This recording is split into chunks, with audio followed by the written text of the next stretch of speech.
Hi, everybody. It's T. Falcon Napier. Welcome to the Circle of Brilliance. Today, we got kind of a hodgepodge of things to take care of. A little bit to finish up on our conversation we had last time around about these tools for identifying biases and fallacies in logic. But David brought up an interesting kind of insight about the what do I say? The participants in a disc profile he recently completed with one of his clients. And he was suggesting that there are two people that are both Well, a three actually. combination of D and I. Yep, and another one who's a D, but doesn't express a lot of D behavior. How Kind do of they look, express instead? kind of an analytical driver. All right. So they're almost further down here.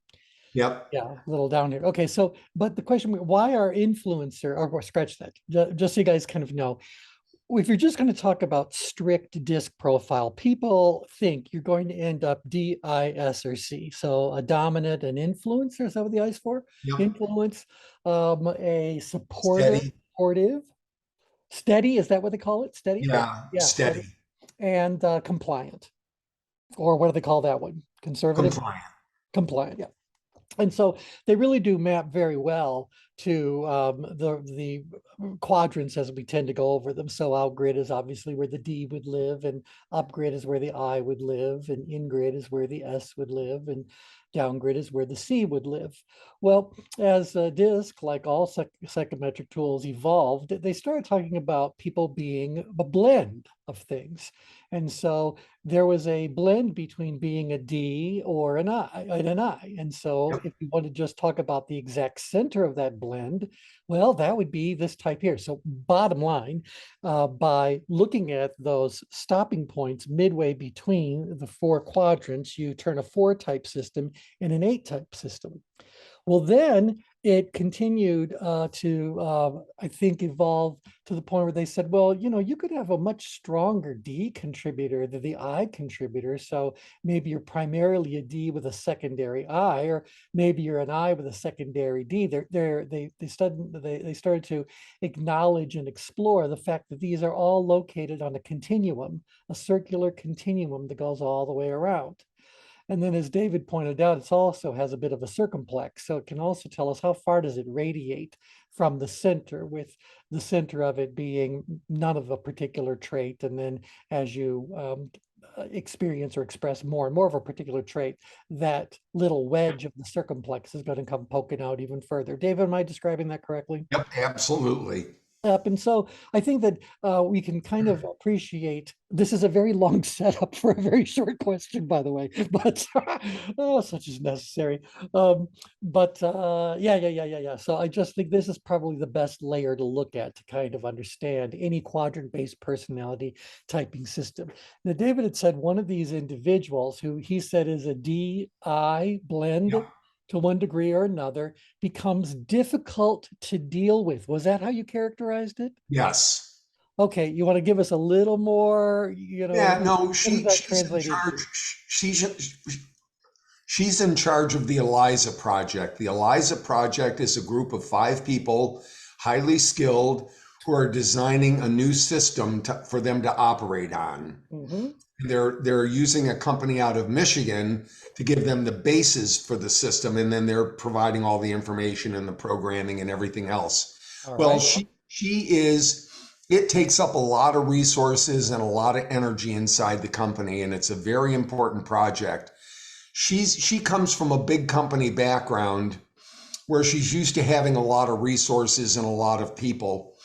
And she bounces back and forth between being an energizer and a leader. Mhm. She's naturally more of an influencer, but as an energizer, she's kind of defending herself and pushing her ideas forward. And as a leader, she's taking control and trying to get priority for her project. Mhm. So she becomes difficult for the people inside the company to integrate with because they're all affected by what she's doing. All right. And so let's see if we can kind of understand that situation as David has characterized the individual in just change grid sorts of terms. So keep in mind, first and foremost, that when we're talking about any of these quadrant-based personality systems, they don't necessarily set aside a portion of each of their quadrants to be the dangerous expression of that particular energy. So just kind of think about what we're talking about today. It's all inside of the relatively good expression of each of these different energies and surrounded. So nothing in the danger zone. That could be another interesting element to look at here. So when I see these three energies, energizer, influencer, and leader, purely from the perspective of the change grid itself, what do those three share in common, and in what way are they different? I'm going to throw something out. In what do energizers, influencers, and leaders all share?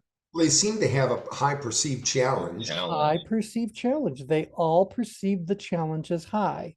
How are they different? They're Is their different ability. in their perceived ability. And so certainly the higher your ability, the more likely you are to be pulled into a leader role as your, because the challenge of the situation is high enough, something needs to be done, etc. It's because they have this confidence in their ability. They know what they know. They have, as David has pointed out, they have the resources necessary to do what needs to be done. They've got the knowledge, the skill, they have the experience, they've got the background, they got everything that they need. They can lead. But when they feel as though, or perceive themselves as not possessing that level of ability, they're going to kind of change their role, if you will. And so when you only have moderate perceived level of ability, you kind of move into this influencer sort of things. And by influencing, a lot of things can happen. I might be influencing the people who have got the ability to step up and come involved. And so maybe I'm leaning or applying my influencing skills a little bit to letting someone else take the lead perhaps, or enlisting them to help support me in my leadership sorts of duties. But make no mistake about it, I've got to be convincing people when I don't think I've got the level of ability that's You really. know what's interesting, T? Hmm, When she's talking about technical things, she's a leader. yep. When she starts to have to talk about her impact on the people inside the company, she becomes more of an influencer or an energizer because her perceived ability to deal with people is less than her technical ability. Yep. Mm, And so this is mm. what's really going on. Now, again, an energizer feels like they really don't have a whole lot of ability to bring to the table. So if they've got nothing else, at least let them, be up there and energetic. Stir up the waters. Yeah, because we got to challenge everybody. We need to work together. We need to attack this. We have everything we need, emphasizing the we, because I don't have anything, but Interesting. we might very well have that. So let me see May if I ask a quick question? please do. So where does learning fit into this conversation when you're going from one role to the next role? Because there's a transition that has to happen there. Like I'm thinking from my own experience, a person similar to what David is describing in medical school, that had a wealth of experience in one area, but then was chosen to be an attending. The Yeah, greatest attending I ever had, he called himself a mentor, not a mentor, but a mentern. Minturn. At mentern. So in Oh, other words, he was Minturn. Yes. combining, yeah, he was combining the word mentor and intern at the same time, because he says, although I'm your mentor, he always used to tell us, I'm learning from you as much as you're learning from me. And he always took on that role. So it seemed like he just Mhm. had this uncanny ability to transition different roles and responsibility. It was a beauty to watch. But he's one of those kind of people that, puts himself in a position where he's learning Yeah, and so from I'm those different hearing that roles. he's either a bit of an expressive analytical, because obviously he's willing to put his personal truth out there, maybe in order to energize others. keep in mind, every time we look at any layer of the change grid, this is a depiction of relative energy. So I can shrink it down in its entirety to overlay on any area of the change grid, small, medium, doesn't really matter. I can shrink every layer down to overlay, and we can still see increasing subtleties and nuances as we do that. So bottom line, if you are an expressive analytical, well, that expressive element is going to energize or turning you into whatever kind of an energizer an analytical is likely to be. But they might also be a driven analytical because they want to make something happen as a result of that. But they're definitely down here. Obviously, they perceive themselves as having high ability, and they figured it out. That's why he can serve as a Mentern, still saying I'm learning. Ah, Now, your question about where does learning live on the change grid, let me just address that kind of real quickly. And yeah, I'm just going to do it rather than pull you guys through a quiz. But I would say to you that learning has to parallel one of these two axes. So which axis do you think learning is going to parallel? Which one is it impacting? if Challenge. you're, Interesting. Well, I think it's addressing challenge, but what it's actually impacting perception-wise is ability. You figure the more I learn, the more about my ability. Ability is knowledge, skill, experience, and to some degree, resources. Right. So I get it. So here's my thought. Anytime I am moving, let's say parallel to, we'll just say that for now, although I question whether parallel movement actually is all that common. Nevertheless, if I'm moving in a parallel way to the ability scale, I believe this would be the vector of learning. Anything that ends up having my perceived ability increase is going to be, at least in part, the result of some sort of learning I've done. And whether that's book learning or learning on the job, learning on the street, doesn't really matter. Anything that you've done to increase your knowledge is going to boost your perceived ability. Now, once you have a very high perceived ability, you're going to start to exercise that more. It's going to become more and more comfortable for you. And whatever challenge you had associated with it is now going to come down. And so when I think of this, I go, well, learning is this vector. What is this vector? As perceived challenge goes down, what else might be going on there? What's really happening? And so I think the person is basically settling into it. They've got the knowledge, they've dealt with the issue, and now things are becoming more comfortable, more stable, more, maybe stable is the right word for it. So learning is followed by some sort of stabilization that's going to move us down the challenge scale. Well, as I get down here, we know that growth doesn't end there. It just becomes more and more into our unconscious kind of mind or subconscious kind of mind.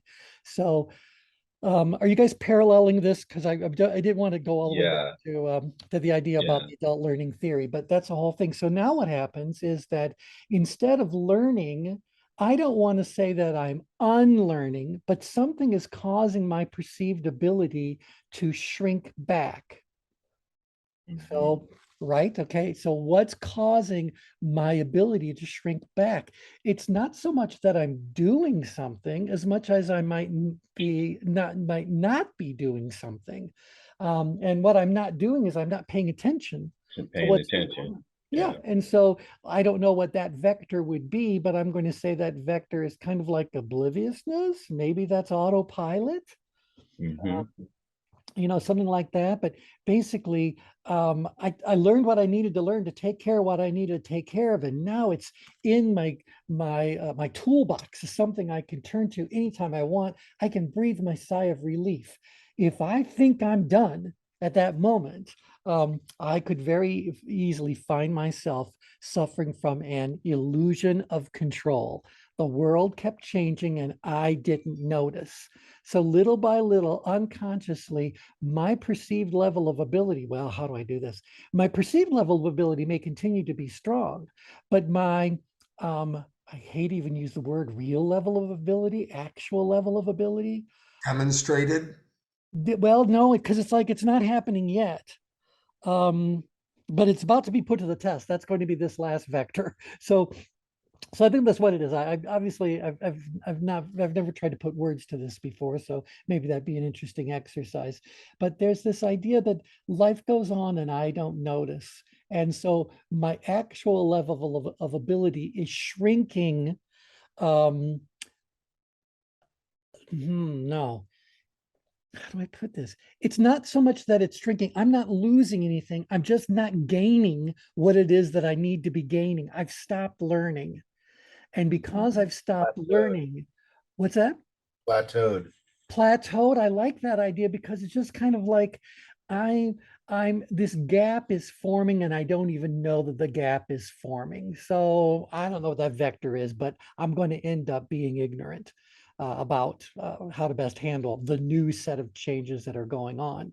And Would you what's going say to, unconscious, T? it's definitely unconscious, but it's this again, my ability didn't shrink. My ability didn't keep up is the real issue. So I don't know what to call that Stagnation. result, that action, that whatever. Stagnation. Stagnation, yeah. I mean, that's all feels like I'm just down here. I'm stagnant. I want to be stagnant and losing ground and not noticing that I'm losing ground. You're in quicksand. Yeah, yeah, yeah. Anyone got any? Disconnected. Disconnected. I mean, oblivious is the word we tend to use Yeah. to describe over here, but I'm becoming increasingly oblivious. Yeah, And that's that word, oblivious. yeah, that obliviousness Yeah. is really important because it is once my obliviousness is confronted with some sort of reality that something's going to suddenly happen to my level of tension. Yeah. And It's that's it gonna going, go I'm up. I'm going to go up. So I kind of view this whole idea about learning like we go through the adult learning sort of Hmm. process cycle. You know, I'm learning, now I'm mellowing, now I'm not forgetting, now I'm oblivious. Oops, sorry. Um, Unaware. well, unaware, that's definitely what we're doing. If we look at that layer, absolutely, we're going into this pre-aware, unaware, kind of state. So that's what's going on. And suddenly something happens, and I don't go from pre-aware to aware. I go from pre-aware to hyper-aware. And so something pulls me up. I am now a conscious incompetent. Exactly right. Tim just put in on this one, you're becoming unconsciously incompetent.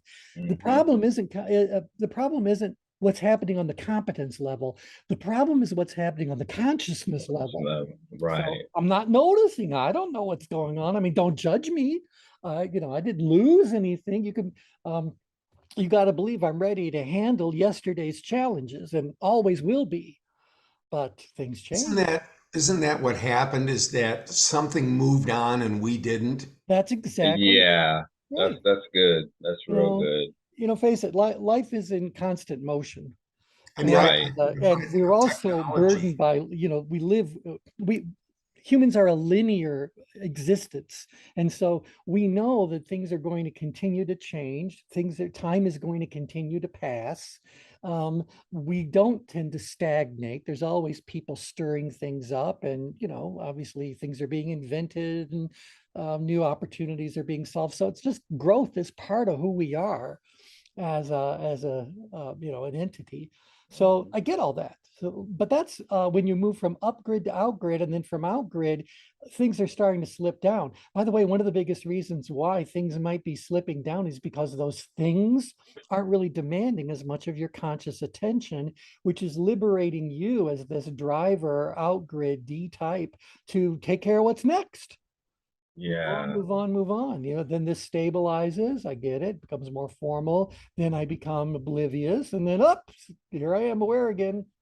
Now, That's why I asked in part this about this learning, because as Dave was talking about the scenario, these a lot of high performing people with technical expertise, it seems like the transitioning from one role to another, especially when they're doing it at a fast pace, that seems to overwhelm them, is what I'm seeing. And one even told me before, he says, I've started businesses, lost businesses, I can restart. But he said the hardest thing for me is really about managing or learning how to manage my own psychology.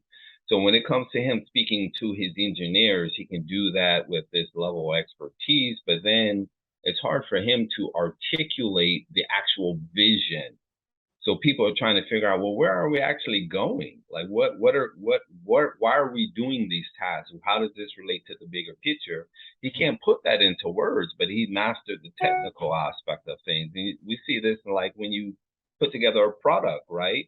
You can tell who wrote the instructions because it doesn't relate to the person on the other end who may not have that kind of technical, savvy to put together the product, and then you have to go and Google something, to finish the process.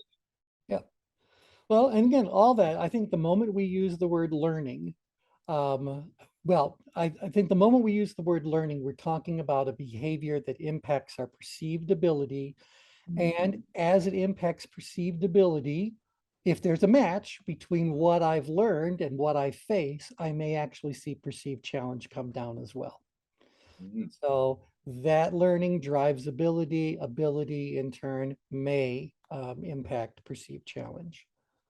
And what I mean by that is all of us are learning all kinds of things every single day that really don't matter much. Nevertheless. T, that was really the purpose of doing the DISC analysis for the organization anyway. It's to raise awareness.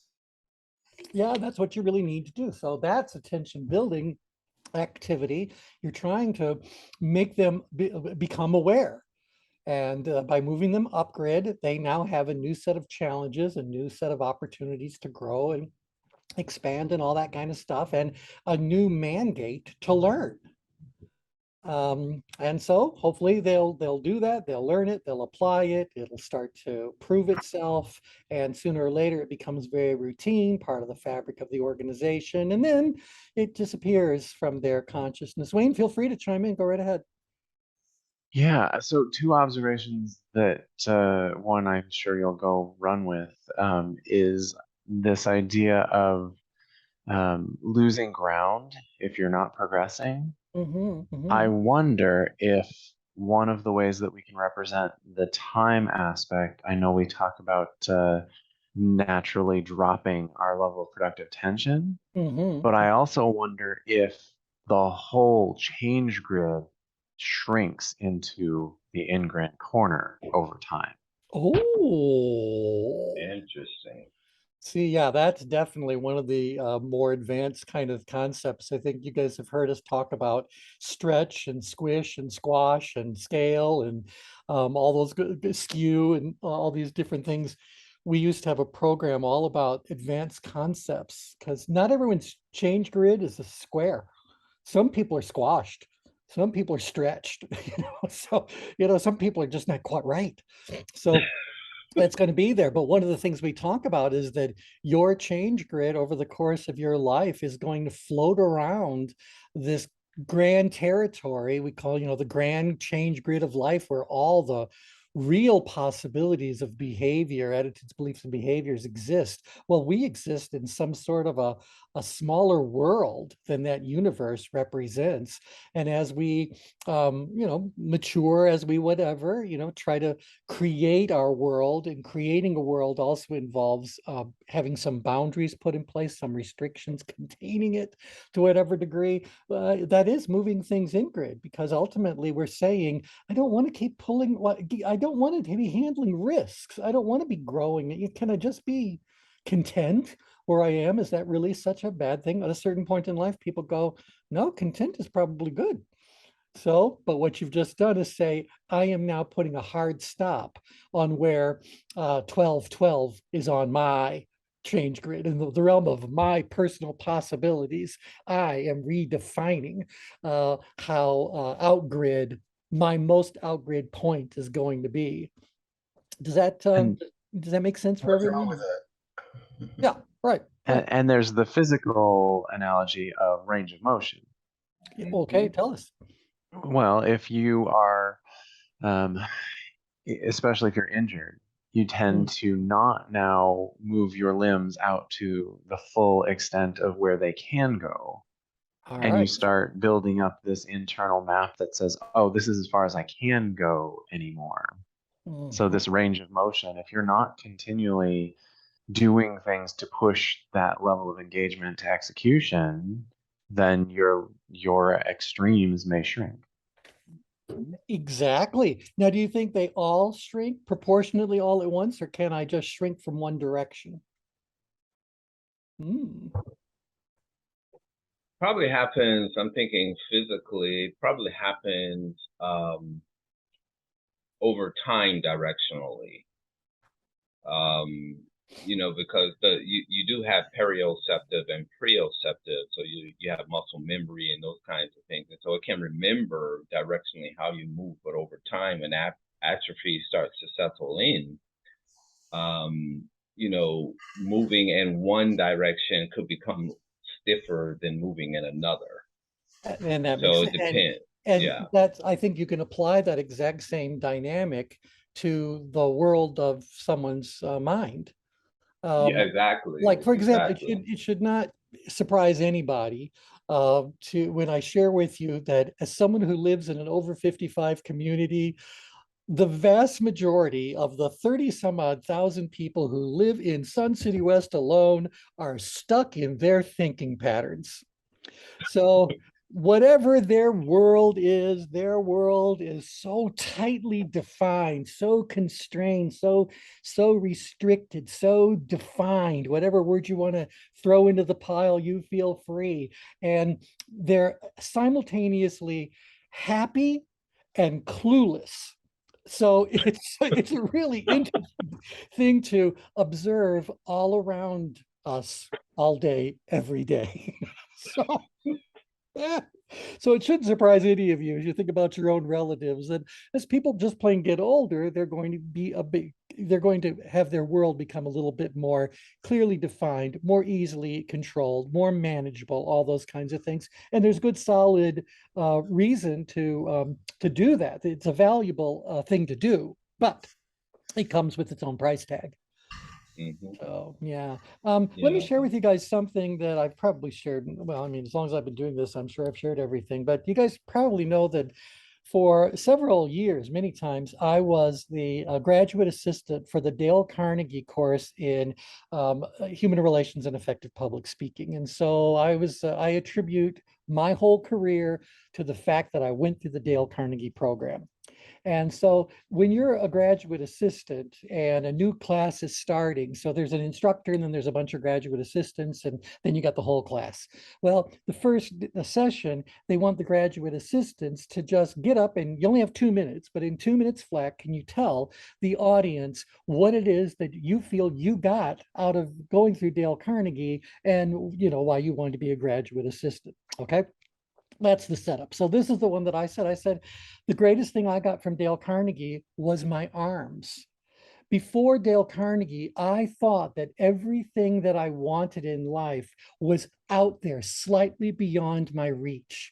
I could see it, I could describe it, but my arms could not reach that far. And so whether it was about business or a hobby or a relationship or whatever, I believe that everything that someone wanted to have, or for me, everything that I wanted to have, be, do, or feel is available in abundance, but beyond my reach. And what I realized from Dale Carnegie is that I don't need to reach out in order to get those things. I need to reach in to get those things. And so Dale Carnegie gave me my arms, gave me the ability to reach inside myself and find the things that I needed, because those things don't just exist outside of me, they're part of me as well. And from whatever part of it lives inside of me now, I can grow into whatever those things would be outside of me. So that was my little thing that I did every time I was a graduate assistant. And one of the reasons why I wanted to do that, and I'm sharing this because I think it's a good illustration of what Wayne was talking about, this idea that there are some physical sort of constraints that might come into play. Don't know if he was going for that same sort of dynamic, but that's what prompted it. And I also wanted my, the new student group to realize that Dale Carnegie is really more about you discovering you. And the better you are at knowing yourself, the better job you're going to do when it comes to human interactions, when it comes to speaking effectively, etc. He says as he's mumbling. Yes. Thoughts about that, Wayne? Did that resonate with that? Yeah, I mean, it obviously resonates because I named one of my ventures Inner Space Academy.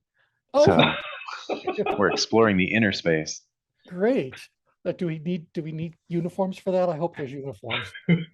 I'm working on uniforms, yes. Good. I want a uniform. So the other piece that came up is the idea of the difference between teaching in that, learning that you ran in the clockwise direction around the grid and Yes. teaching that I run counterclockwise.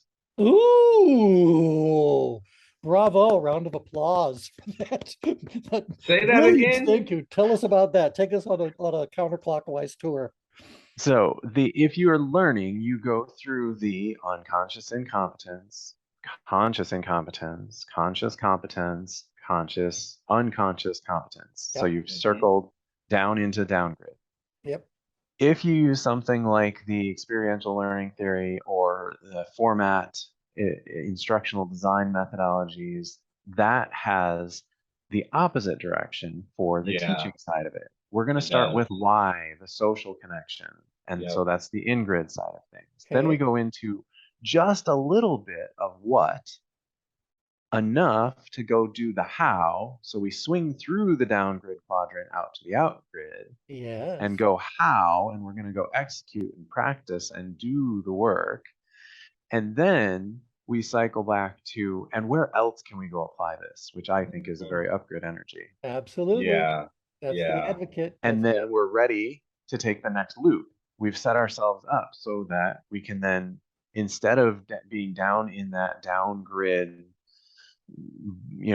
unconscious competence where we can do the thing, but we're not going to, and all the wasted potential, we've set ourselves up for the next cycle. So we've got all of that productive tension aimed at, all right, how do we do this again for the next topic?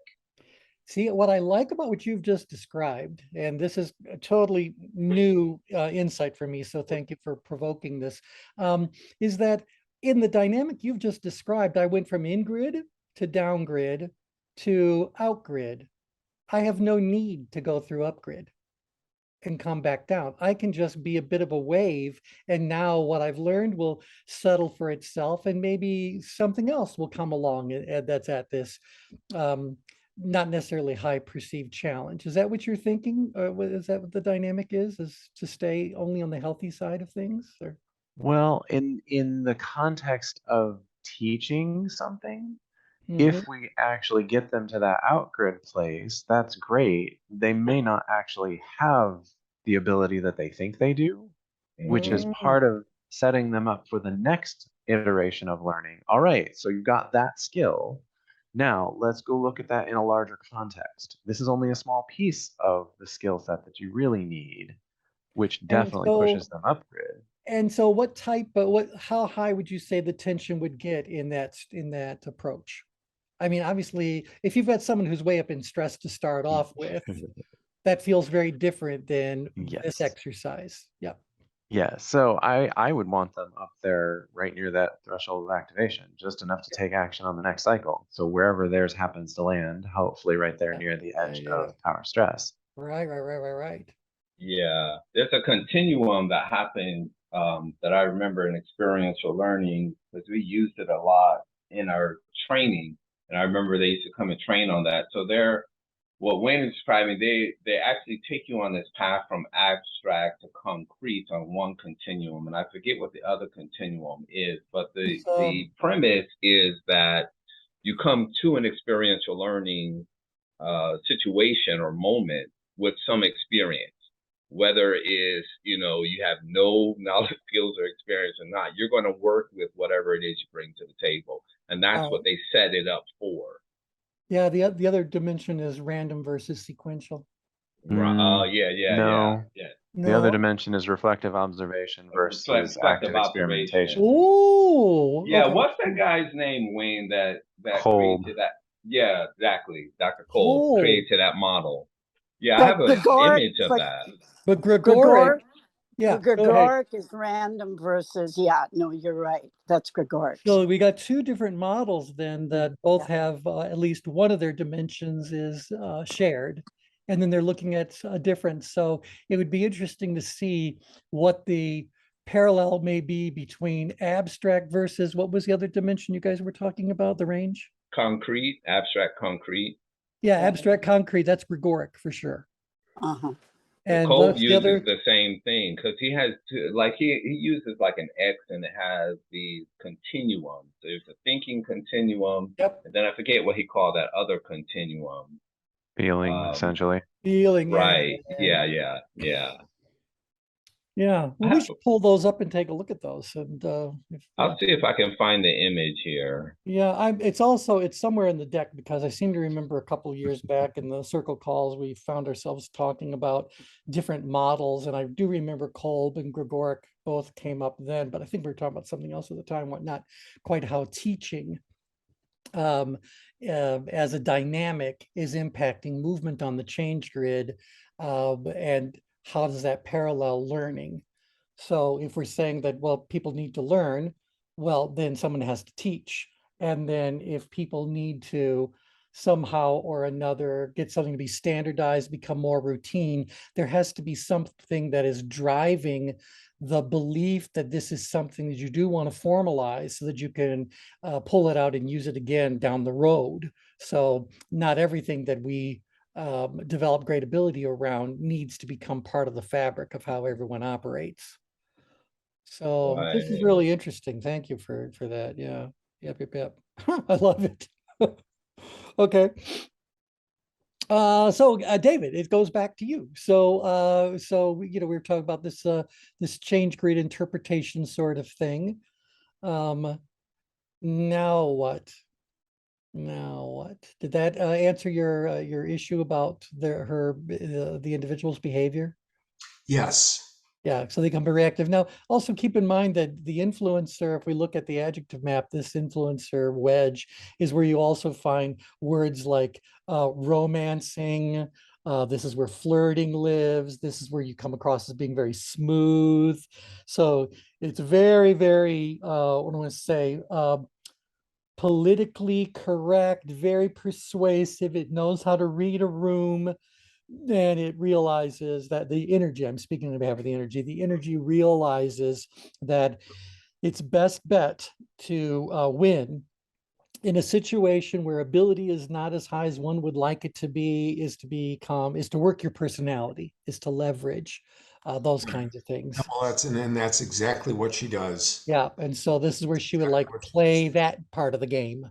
She's on vacation in Great Britain for 2 weeks, and I was talking to her CEO this morning, and he said she's really remarkable. She'll come back with 5 or 6 little gifts and give them to people and say, "I was thinking of you. Here, I bought this for you," and be so thoughtful and kind. But a burr gets under her saddle, and boy, she can be really difficult to take. Interesting. Well, now keep in mind, if she gets a burr under her saddle and becomes difficult to take, I would say to you that she is no longer here. No. Because No, obviously her perceived ability is probably shrinking and her perceived challenge is increasing. And now you're describing a danger zone behavior, which again, I said we might get around talking about. The question is, does that situation move her into the upgrid danger zone or the outgrid danger zone? So, well, if it's technical, it's in the outgrid danger zone. If so it's she's going to she's going to give you the what for and tell you exactly what to do and just demand that you do it. and how to spell it. Okay, so that's the intense driven driver kind of thing, and maybe a little element of analytical if she's going, for the tertiary energy. But how often does she also move into the upgrid danger zone and become just very nervous, reactive, I don't know, frightened. I don't know if those words are too No, strong. they do reflect her behavior at certain points we have a 3-day offsite in November. We had a 3-day offsite last November, and it reflects her behavior when she feels attacked Yeah. or challenged outside of her expertise. Right. She would move up grid. And thing again, the scale for the perceived ability. If she doesn't perceive herself as having the ability, she's going to end up in stress. If she does perceive herself as having the ability, she's going to end up very far out grid. So here she'd be willing to fight, and up here she is fleeing.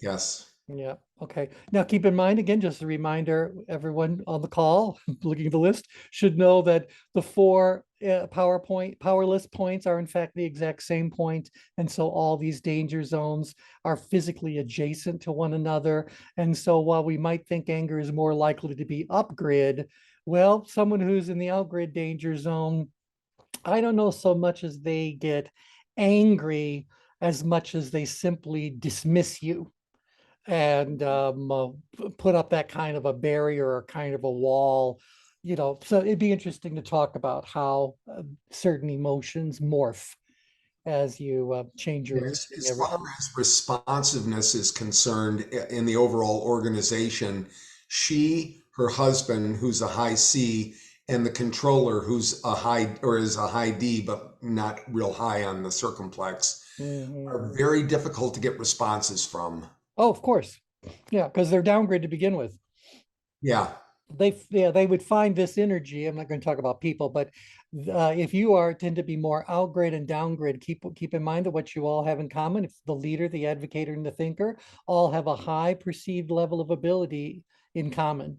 So they may perceive the level of challenge in a different sort of way. If they happen to agree with her that it is a challenging thing, it does need to be dealt with, they may very well join her in this outgrid behavior. Yeah. But they'll let her take the lead because you've described their personalities as not really being quite there anyway. So if she's got more of it, they'll let her do it. But they'll support her or endorse her. She goes about doing that. But there's other times if they're further downgrade, only a moderate perceived level of challenge or a low perceived level of challenge, they may find her behavior annoying. Even though she poses no threat to them, she can still annoy the daylights or, The create those waves. feedback from the teams are that they're able to talk, but they don't feel heard. Well, there you are then. Yeah. And not a surprise if you're this far up grid or this far out grid, or even this far, this close to the red line, even in that influencer wedge. This is not where listening well naturally occurs. Right. You got to be calmer to have more of that amiable energy to be able to actually hear what someone is saying, even if you allow them to say it. I mean, these people right here may think of this energy as just being noise. And yeah. Okay, anyway, so that was the dynamic there. So with that, let me go ahead and slide this out of the way, and I'll get to the other little part of today's topics. I might split this into two videos just for the ease of reference to it. But anyway, so anyway, I'll do my little intro again just in case. So hi everybody, this is Steve Falcon, welcome to the Circle of Brilliance. Today we're going to continue our discussion on biases and fallacies. We left off somewhere in kind of a, I want to say, a non-committal kind of way about whether we wanted to spend any more time talking about this, or we just wanted to say this was a cool set of resources. We might be able to incorporate them into some of the work that we do with some of our clients some of the time and be done with it. But then I thought, particularly since we're talking about the oracle of the self, I think the angle I want to look at these from one more time is how these things happen inside of your own mind. So rather than saying that when we're trying to argue with somebody else and we don't feel like we got all the facts we need, we throw out these logical fallacies, one or a bunch of them, in order to build our case, weak though that case may be. But how often do we do the same thing inside of our own head? Do you guys believe that inside of your world, your head is a fallacy-free environment? Or do you think, nope, I am using my same fallacies? Why would that be a problem? Or is that a good thing? I'm just throwing it out there. Is there a reason to have a discussion with somebody about the fallacies and then let them do a personal inventory? around it. Thoughts about that? Yeah, I'd pipe in on this one. This is Kathy. I think I do this all the time with cross-cultural work, because one of the first things that we do, and particularly as a coach in that, was I had to rigorously, look through my own biases. Mm-hmm. What are my own biases, culturally and otherwise? And so how do I approach, and then how do I then even recognize Mm-hmm. some of the other biases of people that I'm coaching, so that I can allow them to function effectively in a different kind of culture? And it's very difficult. I mean, it would be helpful to have another person there with you to coach you on your own biases, but there's definitely, I would argue that we all have them, personality wise, culturally, whatever it is that we bring to the table. And so and I think we all have blind spots around. For that reason, I don't quite know how it plays out all the time by any means, but blind spots around what some of these biases are, and actually find myself incapable of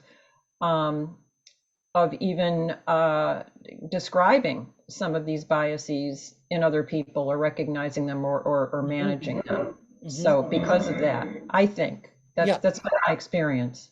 Right. And so I like this idea that just says, if I can help someone recognize their own biases, can I help them also realize that while their biases limit the way they interact with the world, they also limit the way they interact with the world of their own mind? You guys with me on this? Yeah. And so I think the same thing Kathy's just chatting about there. How can we help people to recognize their biases? Now, is it important that we label them and, identify which of these 24, the other 2,400 that didn't make the poster? Do we need to turn it into some sort of an academic test coming soon sort of a thing? I don't think so. All we need to do is ask people, whenever they're expressing a belief or their behavior is demonstrating some sort of a value system or whatever, maybe it's an opportunity for us to say, are we witnessing a bias expressing itself? And if so, in what form is that bias taking? And again, it's not about labeling it so you get the answer right. It's just about recognizing a bias is in play. To be honest, I think it's one of the most important things we can do at this point in time. Right. I know we say that about a lot of topics, but again, I think that's how we meet any moment, is through that lens, thinking of ways the brain process things. We love categorical thinking. We love putting things into category because it's easy for the brain to yeah, Brian, we do. We're both fives. Yeah, but I think we all do. In other words, we put it into our own frame, our own, our own association pattern programming, if you will. That's the app that we jokingly used to say in the lab. Yeah. Because then it's easier for us to say, okay, yeah, I got this, or this is the way this is. And we hear this a lot through the narrative, and then it's symbolized through language, it's symbolized through the behavior. But those are just the expression. But if you're, what those four that you talked about, if you're unaware, if you're unwilling, unable, unsuitable, then that expression becomes, part of a pathology that you will want to address it, because it'll turn into what we're seeing now with all of these, chasms and different things that we're, extreme behaviors. And people, then we're electing officials with more extreme behaviors. And these things just keep repeating themselves. Yep. It plays out in all areas of life. If you guys haven't noticed, Wayne just chatted over to everyone a couple of links. And make sure you check those out. I can't wait to see that poster. In case you don't want to limit yourself to the 24 from these. Yeah, well, in fact, last time around, Brian talked about having, what did you guys call it? The complete list? The codex bias, Yeah, that's cognitive bias codex. That's exactly it. Well, good. All right. So anyway, again, I'm always trying to think about how do we turn this into something that's practical, useful for our clients. And so I would like to, I know this for certain. I don't think anyone's going to just miraculously reach out to me because they feel like their biases are causing them trouble, right? I think people are going to come to me because they feel like something is in trouble. something isn't working the way they want it to work. And one of their ways of growth may very well be to realize that certain biases may very well be in play here. So I kind of think like this is a discussion that we have with someone after the engagement has begun. You guys agree with that? Yeah. Oh, And I definitely. don't know, have you ever had a client come to you and say, I am such a biased person, can you help me? No. I've never heard Well, that. I'll tell you, that's He- part of the challenge because, when we go into organizations, this is sort of where that conversation starts. And I've kicked off a number of workshops where in the first 5 to 10 minutes, someone raises their hand and asks, why are we here? Did something happen? Yep. So oftentimes, we're either there because, I had one client that we were there because a hanging noose was found in one of their plants. Oy. Mm. So, or we're there because leadership has thought much strategically about it and said, we need to make this a part of our culture and this is a part of how we do business. And so it's not that something has happened, but it's because we think that this is in the best interest of our business in terms of our relationships with our colleagues, with vendors, with customers, wherever those relationships are, knowing, to Kathy's point, that these biases are here. Yep. Hey, T, could we say that biases are a dysfunctional expression? Oh, wait. I believe that biases are and Wayne, you're going to have to chime in on this one because this is going to get a little bit in the neurolinguistic programming side of things. I believe that biases are necessary for us to end up handling the astounding volume of information that is inundating us every single moment of every single day. So I think that biases are a part of our filtering system. What we're going to allow in, what we're going to value. I don't know if value drives biases or the biases drive the values, but we can't look at everything that's heading our way. So I think that at just a neurological kind of level, we have to perform some kind of sort to make things more manageable. And maybe biases are one of the ways that those filters comes to be. Wayne, thoughts about that? Yeah, very much that same direction thinking wise. That's one of the cool things about the Cognitive Bias Codex is that Buster Benson wrote the article, worked his way through. Here's why we do these things. Yeah. They're to filter, to make decisions fast. Yep.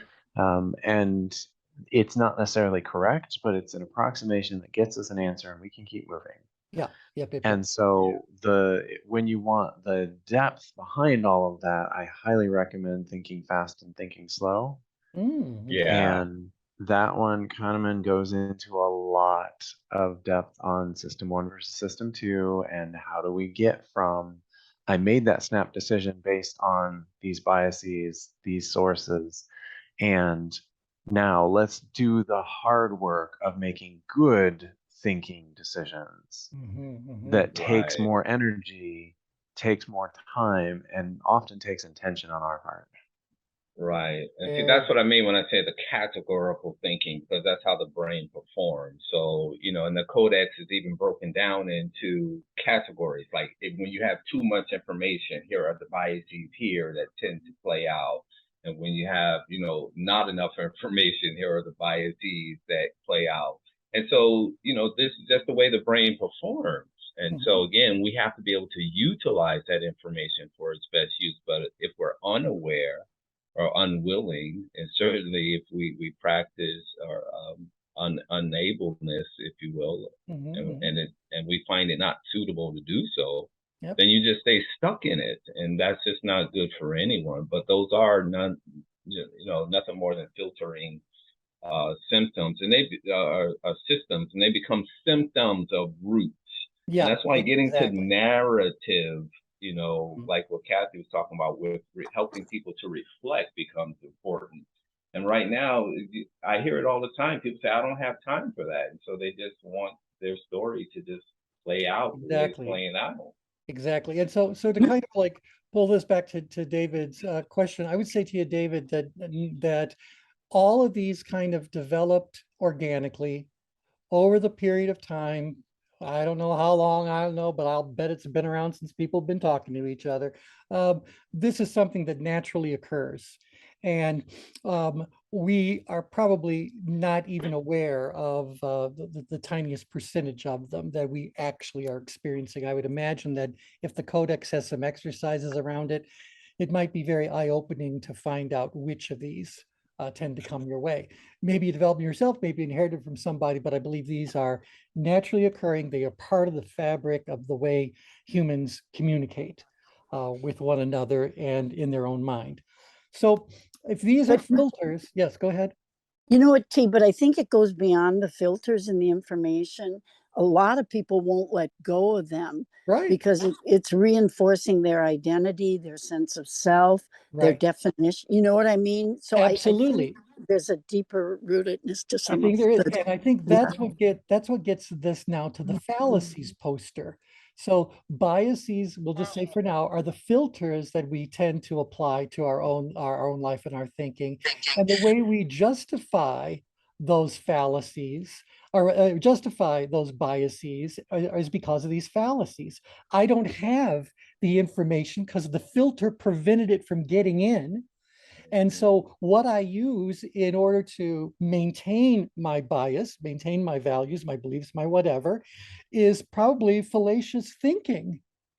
And but which of these might happen in there? So again, I think that these logical fallacies may be ways that we attempt to argue or persuade outside of ourselves. But I believe we're also doing these things inside of our own thinking. And, those of us that are working as coaches or doing some one-on-one sort of stuff, we have to be able to say, look, this is what's stopping you or why you didn't receive the information. And in order to fix that, you need to stop relying on this and seek the truth instead. And working with us, we help you discover what the real truth is, but we help you discover the truth in a way that isn't going to overwhelm you. It isn't going to trigger your defense mechanisms. Maybe there's a gentle way to help people become aware of certain things. And I bring that up only because I've seen a lot of stuff happening out there in our society today and in the media that's making stuff up or trying to report some aspect of the truth, um, that people really are being confronted about their biases. They're being confronted about their fallacies. And because of the confrontation, they're becoming more entrenched in whatever their biases are, their whatever. If we want people to open up, we're going to need to find some, I'll say it again, common ground. Common ground. We need Yeah. to find it. And then we can be gentler as we understand, because I think we need to be able to say to anyone, whenever we talk about biases and fallacies, we need to be able to say to them, I have my own set of them. Thank you very much. We all have right now a collection of our own biases and our own fallacies. And the only way we're ever going to modify those is to make the bias filters stop filtering other information that could be useful and not rely on a fallacy to explain something, instead seek whatever the truth is. So can we add the common ground to this conversation? Because I Mhm. think that would be really, really helpful. But when I think about things like cancel culture, I'm all for canceling ideologies that might be harmful to the populace, but the way that it's practiced, we're canceling people. Yeah, So and they don't have any recourse to come back from when you do that, right? yeah, and while I understand why people feel intensely about whatever the issue happens to be, I think they still need to move themselves down grid enough to recognize that if they're going to educate the world, they need to have at least a receptive student, if not a willing student. Right. And because Yeah. of your intensity, if no one shows up for class, no one's going to learn anything and no one's going to change. Right. So who Exactly. said you're going to attract a lot more of something with honey instead of what? Wait, I get a lot, what? Flies? I don't know. Well, but culturally, there's something there that we were taught that we need to be sweeter if we want to attract, but I don't want to attract flies. Okay, Yeah. someone will need It's to- vinegar. It's vinegar. It's vinegar. Ah, Yes. Right. Okay, fine. All right. So anyway, I just wanted I needed to feel a sense of closure around the practical application of this. And what really triggered that for me was I saw an article about a survey that was done recently of Americans, asking them to what degree they felt mental health was an issue in the United States today. And this was a study that was conducted by CNN. So to whatever degree you can consider the source there. And I think it's the Kaiser Family Fund or the Kaiser Family Foundation, something like that. And so they did this little thing, and bottom line, 90% of all the people they surveyed believed that the country was suffering from some mental health crisis.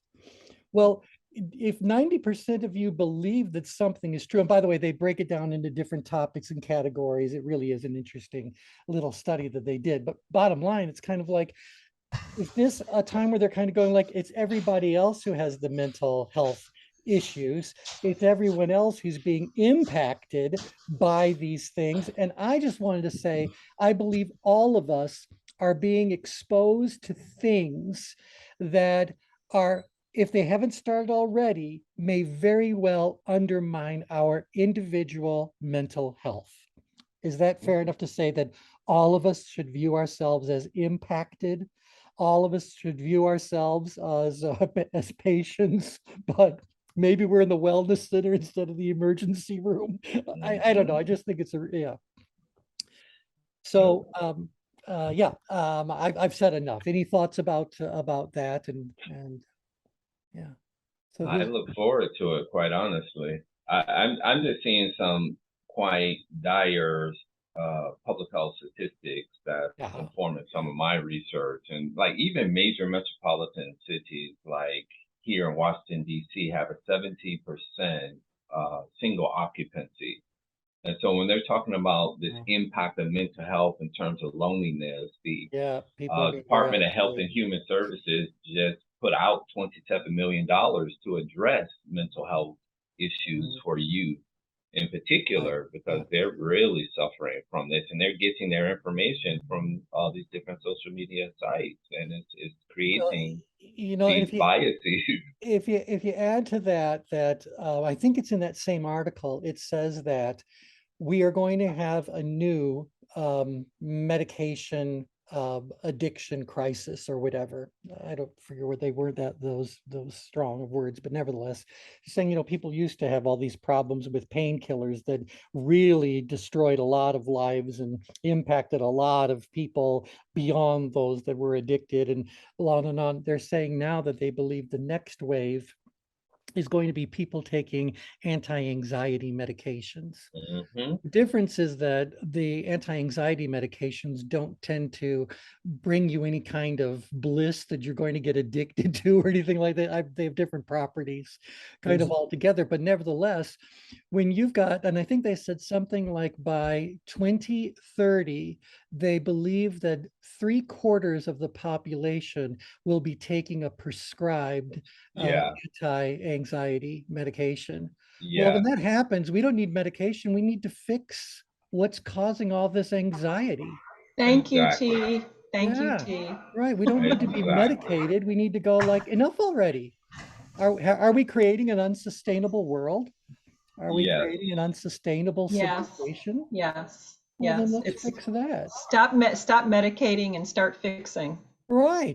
I mean, as we were talking about spiral dynamics, I said, I kind of feel like we're way close to the top of that spiral dynamic. And unless we can imagine what the next rotation up the spiral is going to be, do we end there? Because it seems like if we achieve it, we then have bliss and nirvana and everyone's getting along with everybody and the whole world is self-actualized and all that sort of stuff. Okay, then what? Right. And see, people like Dr. Zach Bush, who's in internal medicine, and he studies like how we metabolize this kind of thing. He stopped his practice because he said, he looks at it from perspective that how these medications are even disconnecting us from our own humanity. And we learn this in medical school, right? We don't call a patient by their name or by their humanity. We say this patient has cancer, they're 47 years old, and that kind of thing. And so he says, if you look at even what ibuprofen does and how it damages the kidney over time, the expression of the symptom is the pain, and we're never addressing the root issue. And so we have to reverse it. We have to reverse that whole process, or else it just becomes a money machine, and it's not addressing the issue. Yeah, now we're getting to the real truth. All right. Anywho, To open one more loop. Oh yeah, go right ahead. Yeah, sure, go ahead. I approach the cognitive biases and logical fallacies in a similar way that I do the NLP language patterns. And it is to work on one and have it there that I'm paying attention to catch it, and then not necessarily focusing on that, but having tuned my awareness, I'm now much more likely to catch it later to do something with it. And so maybe if we had a bias of the week or a fallacy of the week just to focus on and say, I'm going to really work to notice this, and et cetera, then that's a good way for us to actually learn the set of them. Is that the thought? Yes. Yeah, perfect. Wonderful. Shags, I see your hands up. What would you like to say? T, you right before that last bit of the discussion, you had mentioned about the medication abuse, and that was the whole premise of this 8-part series we just finished on Hulu called Dope Sick, which was fascinating. Oh, okay. On And it was about how they eventually got to Purdue and the Sacklers. It was interesting. Yeah, that would be great. I highly recommend it. Excellent, excellent. Thank you. Where is Dope Sick? What is Dope Sick on? Is it Hulu? It's on Hulu. Hulu. Okay. And you mentioned that the next investigation would be around the nursing homes. Oh, yeah. Actually, it did go. The next thing they did, the investigators went for, was Abbott, and they pled guilty to misbranding. I don't know how to say it, Depakote, by promoting the drug to control agitation and aggression in elderly dementia patients. That was in 2012. Yeah, that's another money pit too, because the nursing homes are claimed to be what's driving up healthcare costs, and I'm like, how the hell is a nursing home driving up healthcare costs? What's driving up healthcare costs is your ineffective system, period. Well, and the fact that most of these facilities are for profit, and so got to increase their revenues. But anyway, I just thought you might want to watch that. It's very intense. Yeah, I'll definitely check it out. Thank you for that. Michael Keaton stars in it. He's just okay, great. Yeah, wonderful. I'll check it out. All right, so thanks everybody for joining in. We'll have a new subject for the next time we talk. So we'll be done for now. Everyone feel free to say your goodbyes, but Tim and Wayne, if you'll stay after class, that would be great. Oh, there was one other thing. It just came out in September. The health panel, as they say, a panel of medical experts, has recommended that doctors screen all adult patients under 65 for anxiety. Yes, that's where I think that's where I saw the thing about the percentage that they think will be on anti-anxiety medications. Yeah, and that's New York Times. So if you want that article, I can send it to you. It'd be very interesting. Thank you for that. Okay, so thanks everybody. Take care. Thank you. Thank you. All right. Bye, everybody. Good day, everybody. Bye.